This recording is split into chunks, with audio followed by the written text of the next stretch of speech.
Hi hello ಎಲ್ಲರಿಗೂ ನಮಸ್ಕಾರ. ಎಲ್ಲರೂ ಹೇಗಿದ್ದೀರಾ? Welcome back to my YouTube channel. ಎಲ್ಲರೂ ಚೆನ್ನಾಗಿದ್ದೀರಾ ಅಂತ ಅಂದ್ಕೊಂಡು ವಿಡಿಯೋನ ಸ್ಟಾರ್ಟ್ ಮಾಡ್ತಾ ಇದ್ದೀನಿ. ಇವತ್ತು ಮಕ್ಕಳಿಗೆ ಇಷ್ಟ ಆಗೋ ಹಾಗೆಯೇ ತುಂಬಾ ಈಸಿಯಾಗಿ ಮಾಡೋ ರೆಸಿಪಿನ ತೋರಿಸ್ತಾ ಇದ್ದೀನಿ. ಲಂಚ್ ಬಾಕ್ಸ್ಗಂತೂ ತುಂಬಾ ಚೆನ್ನಾಗಿರುತ್ತೆ. ಇವತ್ತಿನ ರೆಸಿಪಿ ಬಂದು ಸೂಜಿ ರವೆಯಲ್ಲಿ ಮಾಡ್ತಾಯಿದ್ದೀನಿ. ಸೂಜಿ ರವೆ ಬಾಲ್ಸ್ ಅಂತಲೇ. ಒಲೆ ಮೇಲೆ ಪ್ಯಾನ್ನ ಇಟ್ಕೊಂಡು 1-2 ಟೇಬಲ್ ಸ್ಪೂನ್ ಆಯಿಲ್ನ ಹಾಕ್ಕೊಂಡು ಹಾಗೆಯೇ ಅದು ಬಿಸಿ ಆಗೋವರೆಗೂ ಇದು ಮಾಡ್ಕೋಬೇಕು. ಬಿಸಿ ಆದಮೇಲೆ ಸಾಸಿವೆನ ಹಾಕ್ಕೊಳ್ಳಿ. ನೆಕ್ಸ್ಟ್ ಅದಕ್ಕೆ ಶುಂಠಿನ ತುರಿದ್ಬಿಟ್ಟು ಹಾಕ್ಕೊಳ್ಳಿ ಮತ್ತು ಮೆಣಸಿನ್ಕಾಯಿನ ಸಣ್ಣದಾಗಿ ಕಟ್ ಮಾಡಿ ಹಾಕ್ಕೊಳ್ಳಿ.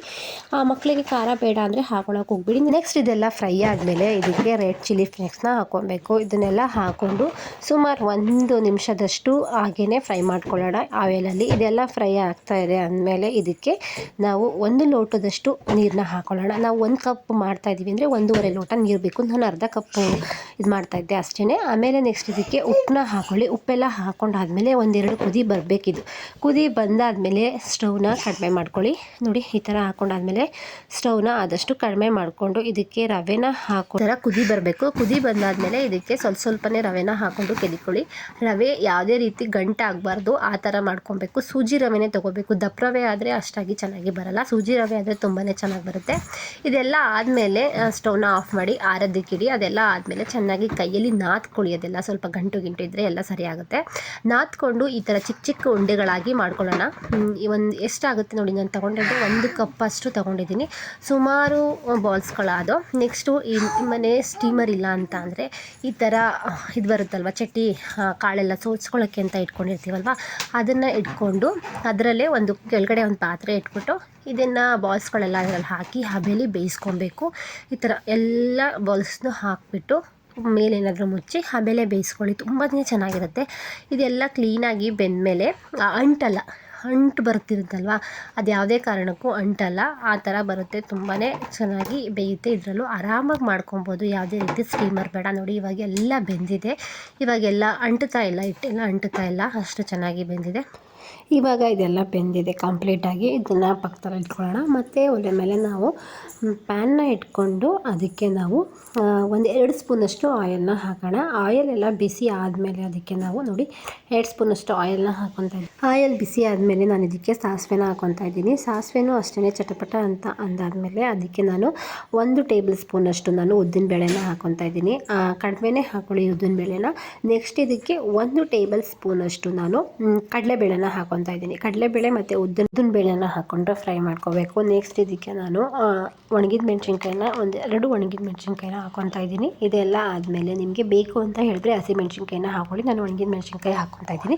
ನೆಕ್ಸ್ಟ್ ಇದಕ್ಕೆ ನಾನು ಕರಿಬೇವನ್ನ ಹಾಕ್ಕೊತಾ ಇದ್ದೀನಿ. ಇದೆಲ್ಲ ಚೆನ್ನಾಗಿ ಫ್ರೈ ಆಗಬೇಕು. ಕಡಲೆಬೇಳೆ ಮತ್ತು ಉದ್ದಿನಬೇಳೆ, ಹಸಿ ಮೆಣಸಿನ್ಕಾಯಿ, ಕರಿಬೇವು ಇದೆಲ್ಲ ಫ್ರೈ ಆದಮೇಲೆ ನೆಕ್ಸ್ಟ್ ಇದಕ್ಕೆ ನಾನು ಕಡಿಮೆ ಉರಿನ ಇಟ್ಕೊಳ್ಳಿ. ಯಾಕೆ ಅಂದರೆ ಎಲ್ಲ ಸೀದೋಗ್ಬಿಡುತ್ತೆ. ಸ್ವಲ್ಪ ಹಾಕಿರ್ತೀವಲ್ವ, ಅದಕ್ಕೋಸ್ಕರ ಕಡಿಮೆ ಉರಿನ ಇಟ್ಕೊಳ್ಳಿ.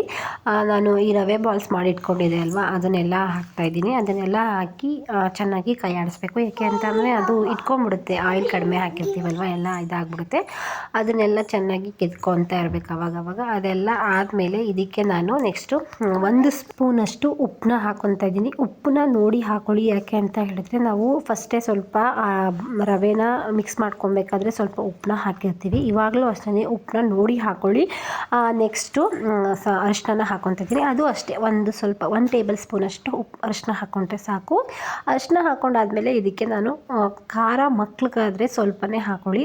ಮನೇಲಿ ನಾವು ತಿನ್ನುತ್ತಾ ಇದ್ದೀವಿ ಅಂತ ಅಂದರೆ ನಿಮ್ಗೆ ಎಷ್ಟು ಬೇಕು ಅಷ್ಟು ಖಾರನ ಹಾಕ್ಕೊಳ್ಳಿ. ಖಾರದ ಪುಡಿ, ಖಾರದ ಪುಡಿನ ಹಾಕ್ಕೊತಾ ಇದ್ದೀನಿ. ಇದನ್ನೆಲ್ಲ ಹಾಕಿ ಚೆನ್ನಾಗಿ ಮಿಕ್ಸ್ ಮಾಡ್ಕೊತಾ ಇದ್ದೀನಿ.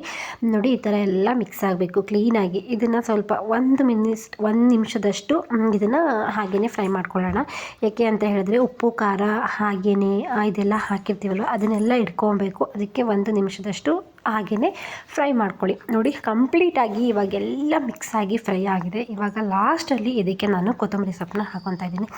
ಕೊತ್ತಂಬರಿ ಸೊಪ್ಪು ನಿಮಗೆ ಬೇಕು ಅಂತ ಅಂದರೆ ಹಾಕ್ಕೊಳ್ಳಿ, ಇಲ್ಲ ಅಂದರೆ ಬೇಡ. ಕೊತ್ತಂಬರಿ ಸೊಪ್ಪು ಹಾಕೋದ್ರಿಂದ ತುಂಬ ಚೆನ್ನಾಗಿ ಕಾಣಿಸುತ್ತೆ. ಹಾಗೆಯೇ ಅದ್ರ ಫ್ಲೇವರ್ ಕೊತ್ತಂಬರಿ ಸೊಪ್ಪು ಫ್ಲೇವರ್ ತುಂಬ ಚೆನ್ನಾಗಿರುತ್ತೆ ಅಂತ ಹೇಳಿ ನಾನು ಕೊತ್ತಂಬರಿ ಸೊಪ್ಪನ್ನ ಹಾಕ್ಕೊತಾ ಇದ್ದೀನಿ. ಇವತ್ತು ಈ ಥರ ರೆಡಿ ಮಾಡಿಕೊಟ್ಟೆ. ಫಸ್ಟ್ ಟೈಮ್ ಟ್ರೈ ಮಾಡಿದ್ದು ತುಂಬಾ ಚೆನ್ನಾಗಿ ಬಂತು. ಲಂಚ್ ಬಾಕ್ಸ್ಗೆ ರೆಡಿ ಮಾಡ್ತಾಯಿದ್ದೀನಿ ನೋಡಿ. ಮಕ್ಕಳಿಗೆ ಉಪ್ಪಿಟ್ಟು ಮಾಡಿಕೊಟ್ರೆ ತಿನ್ನೋಕ್ಕೆ ಇಷ್ಟಪಡಲ್ಲ. ಅದ್ರ ಬದಲು ಈ ಥರ ಎಲ್ಲ ಬಾಲ್ಸ್ನ ಮಾಡಿಕೊಟ್ರೆ ತುಂಬಾ ಇಷ್ಟಪಟ್ಟು ಮಕ್ಕಳು ಲಂಚ್ ಬಾಕ್ಸ್ಗಂತೂ ತುಂಬಾ ಯೂಸ್ ಆಗುತ್ತೆ. ಇವತ್ತಿನ ವಿಡಿಯೋ ನಿಮಗೆಲ್ಲರಿಗೂ ಇಷ್ಟ ಆದರೆ ಒಂದು ಲೈಕ್ ಮಾಡಿ, ಶೇರ್ ಮಾಡಿ, ಹಾಗೆಯೇ ಸಬ್ಸ್ಕ್ರೈಬ್ ಮಾಡ್ಕೊಳ್ಳೋದನ್ನು ಮರಿಬೇಡಿ. Thank you for watching. Bye, take care.